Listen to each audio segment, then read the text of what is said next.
Okay, good afternoon, everybody, Aldrich family. My name is Grace Aldrich, your mom.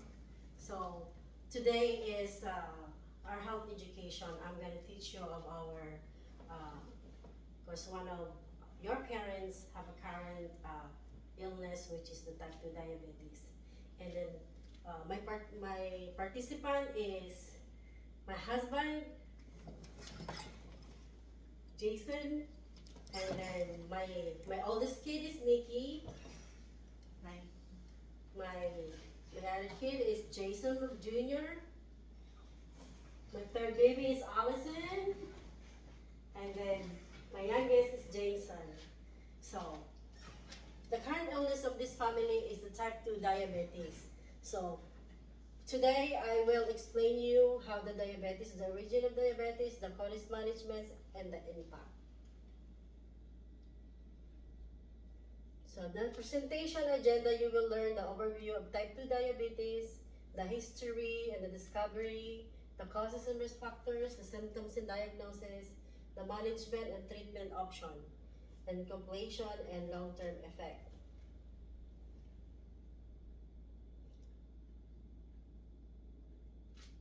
So what is the definition of diabetes? Can you please read it, Nikki? Read this one. Type 2 diabetes overview. Type 2 diabetes is a chronic condition caused by insulin resistant and reduced insulin secretion. And then what is the type 1 diabetes characteristics? Can you read it, Jay? Type 1 diabetes is autoimmune and involves the body attacking insulin producing cells. Okay, so the diabetes, the type 2 diabetes is the autoimmune disease that involves the pancreas. And then the importance of distinction is the differentiating diabetes type is a crucial for accurate diagnosis and effective treatment planning. For the global impact, the type 2 diabetes is the common disease all over the world. Actually, in the Philippines, it's like almost 80%, or let's say 1.75% of the Filipino are diagnosed with the diabetes, according to, that's what 2024. So, the type 2 diabetes affect the hundreds of millions worldwide, demonstrating its widespread health impact. Increasing cases are driven by aging population and lifestyle changes. Most of the people who are affected by diabetes is from 20 to 20 years old above, especially if the lifestyle is not is not good. So the growing prevalence of type 2 diabetes poses major challenge for global public health system. So the insulin resistant peripheral tissues become less responsive to insulin, impairing glucose uptake and increasing blood sugar levels. So progressive decline in pancreatic beta cell function reduces insulin production over time. So elevated blood glucose leads to metabolic imbalances affecting overall health. This is the basic pathophysiology of type 2 diabetes. The history and discovery. The history medical records. Ancient texts document symptoms similar to type 2 diabetes, showing early recognition of the disease. Description include excessive thirst and frequent urination, the characteristic of metabolic disorder, especially during a nighttime.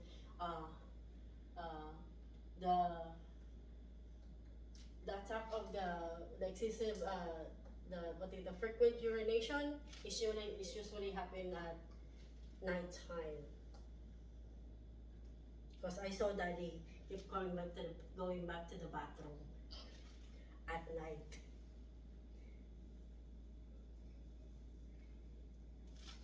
So the insulin resistant insight. Research uncovered how insulin resistance impairs glucose uptake, contributing to metabolic disorders. This is the pancreatic beta cell dysfunction, which is the studies highlighted beta cell dysfunction role in insufficient insulin production in disease progression. Advances leads to better diagnostics tools and targeted treatments of metabolic disease. Nowadays, there's a lot of technology that will detect the diabetes, unlike long time ago.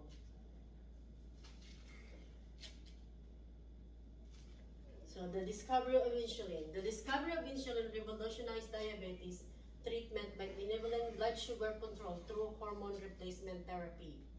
There is oral hypoglycemic agents, which is the development of oral drugs provided non-injectable option to manage type 2 diabetes effectively, which is the oral example of that is the metformin.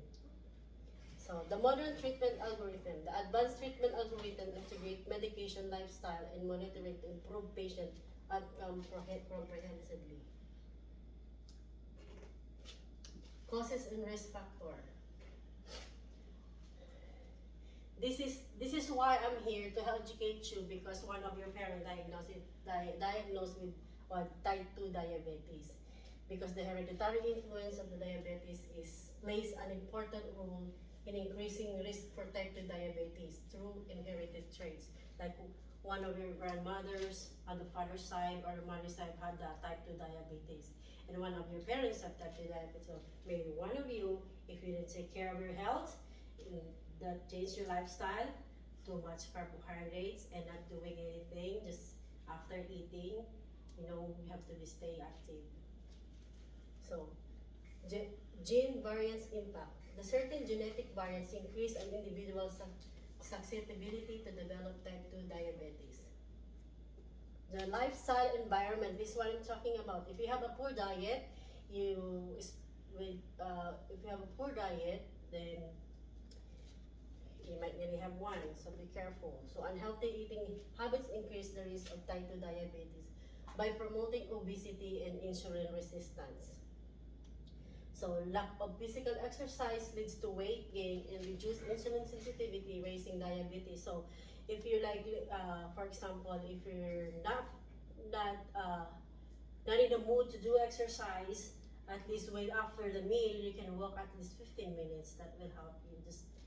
It's saying that stay active. Obesity as a key factor. Excess body weight is strongly linked to increased risk of developing type 2 diabetes globally. Urbanization effect. Urban lifestyle often promotes sedentary behavior and poor diet, contributing to diabetes prevalence. This associated medication. The hypertension coexistent. So, I will show you the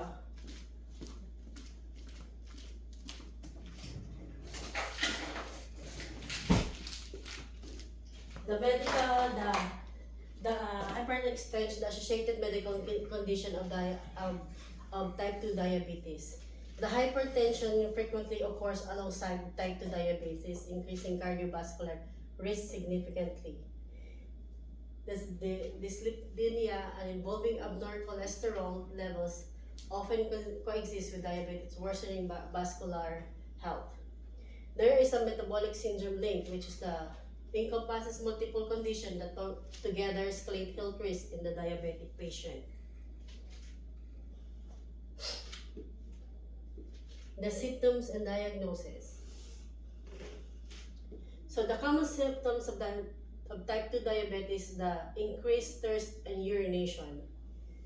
Excessive thirst and frequent urination are common early symptoms due to high blood sugar. The fatigue and blurred vision is also included, and the slow wound healing. For example, like if you have a wound and it's supposed to be healed in a couple of days, but if you have type 2 diabetes, and then it will heal long time.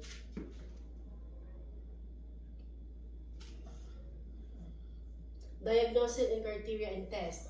The fasting plasma glucose measure blood sugar after an overnight fast to assess glucose metabolism. The oral glucose tolerance test. Oral glucose tolerance test evaluates blood sugar response after consuming. But I think this one is because I remember when I was pregnant, they gave me this one to test of gestational diabetes. So the measurement of the HbA1c is levels indicate average blood sugar glucose over previous month, aiding long term. But for this one, like you can, because this is the blood glucose monitor. This is the yeah, because I have two glucose monitor. So if you're gonna do the blood glucose, like for example after meal, after 2 hours, you can take your blood sugar. You can also take it, like you can check your blood glucose when you wake up or 2 hours after the meal, because this is the lancet, and this is the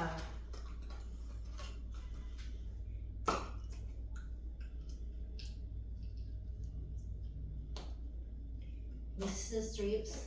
So what you're gonna do is you're gonna open the lancet. This is how you use this one, and then you're gonna put it there, and you can measure what depth of you want to, like for this one Daddy used on number 2, so it doesn't hurt that much. So after you prick the finger,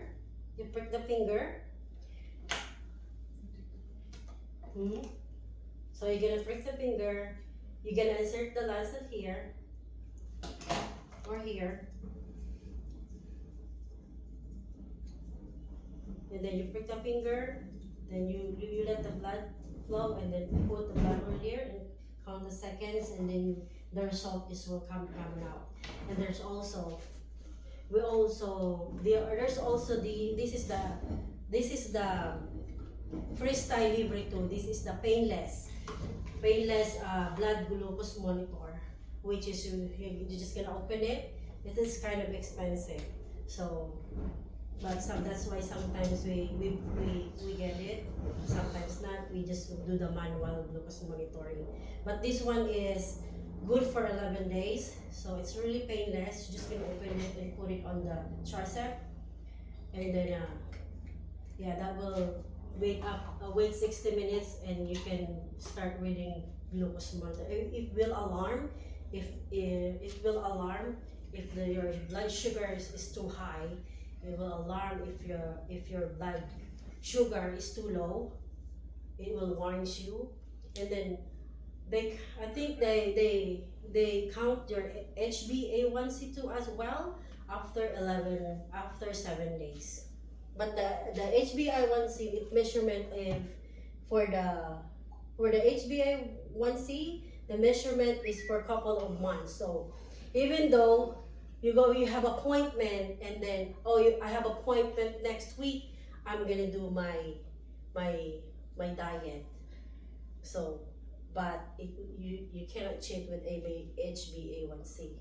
Maybe the result of this is good, normal, but the A1C, it will tell you for the couple of months what you've been doing in your diet. Do you understand? Yes. Yes. So the importance of early detection. So this is very important for the early detection of the disease. Is because so you can be aware. Early detection enables timely medical intervention to prevent disease progression and a complication. So you know that diabetes has a lot of complications. So and also it helped for early detection. It also helped to reduce the complication. So in identifying health issues early to reduce the risk of severe complication and improves recovery chances. You might, for example, if you're being serious to change your lifestyles, your diet, and then improve long-term outcomes. Early diagnosis significantly enhance patient long-term health and quality of life. So management and treatment option. So healthy diet benefits. A diet rich of fiber and low in refined sugar helps control blood glucose levels effectively. So it said here that eating rich in fiber and low refined sugar. Can you give an example of food that rich in fiber? Any?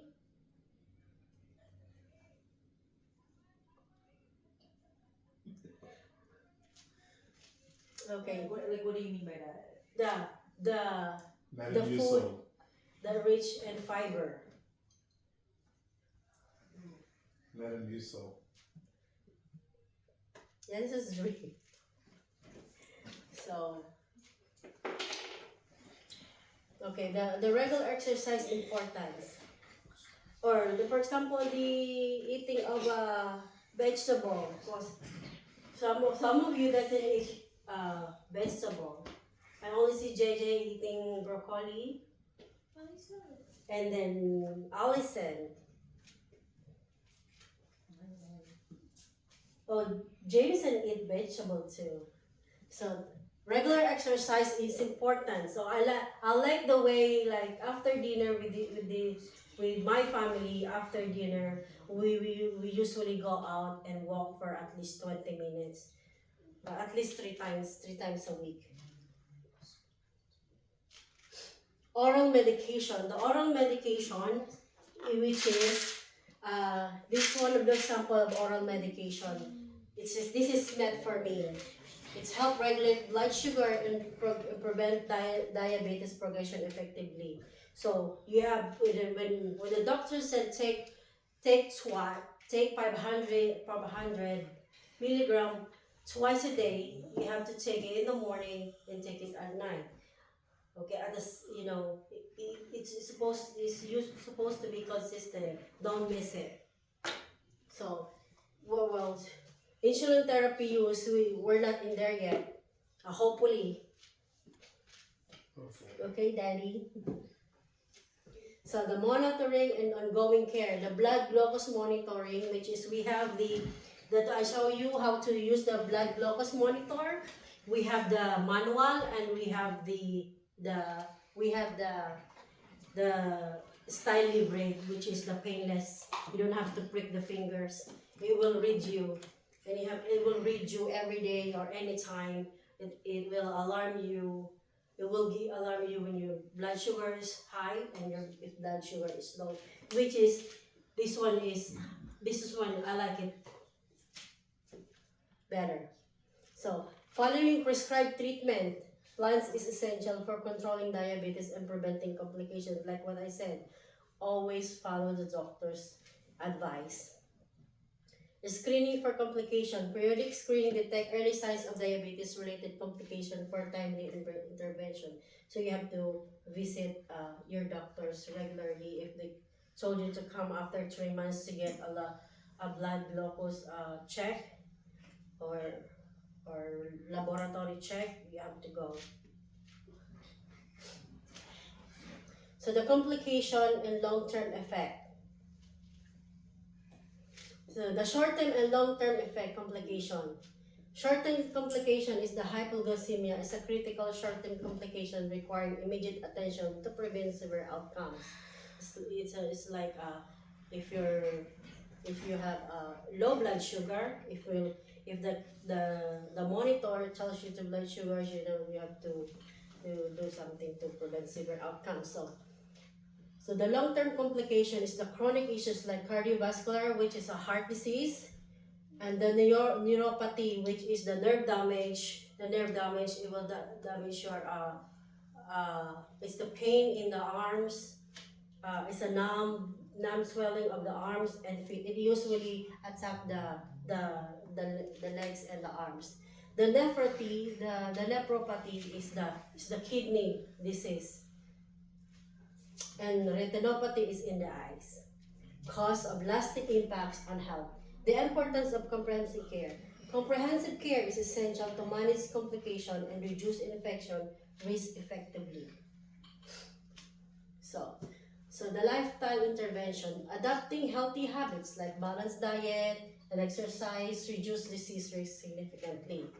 The regular screening, which is you have to visit your doctor, you have to visit your doctors regularly. And then the risk factor management, it's control risk factors such as smoking. Well, good thing nobody's smoking in this house. And then high blood pressure, which is we have the maintenance here for high blood pressure. I think this is telsimartan. And then the other one is the glucose or atorvastatin is for the cholesterol, because that's one that is the maintenance associated with the diabetes. So because the last time that I get checked, she have a high cholesterol, and then he have a protein on his the urine. Although his blood pressure is normal, but the doctor said, since you have protein in your urine, and then you need to take this so it will flush out. So the patient education, that's why I'm doing this for health education. This is very important, to manage and help you guys to manage your health, and then guide you for the health to better health. And then healthcare provider support, which is support from our healthcare providers, is vital for patient adherence and improve health outcomes. So the family rule is very important too, because this is the resources strengthen patient support system and equality of life. So the conclusion. Can you read the complex chronic disease, Nikki? Type 2 diabetes involves complex, ongoing health challenges requiring continuous care and attention. So how about the multi-faceted approach needed? Okay. Yeah. Effective diabetes management requires lifestyle changes, medication, and regular monitoring to control symptoms. So the conclusion of this is understanding causes of complication is very crucial to reducing, the disease. That's why I'm here to educate you guys for this. So thank you. Any question? No. Okay. Wait. So the only way you get it from is you get it from like family side? Is that One of the reason why it's genetics, it's hereditary, but you can avoid it if you just listen to me earlier. I know you're listening. Like what I said earlier, that it is possible that you can get it because it depends in your lifestyle. If you drink, you smoke, you let your your diet, you didn't take care of yourself. In short, if you didn't take care of yourself, okay? there's a chance you can get it because one of your parents has it. Okay. Any question? No. Okay. Thank you, Aldrich family, for listening to mommy. That's all.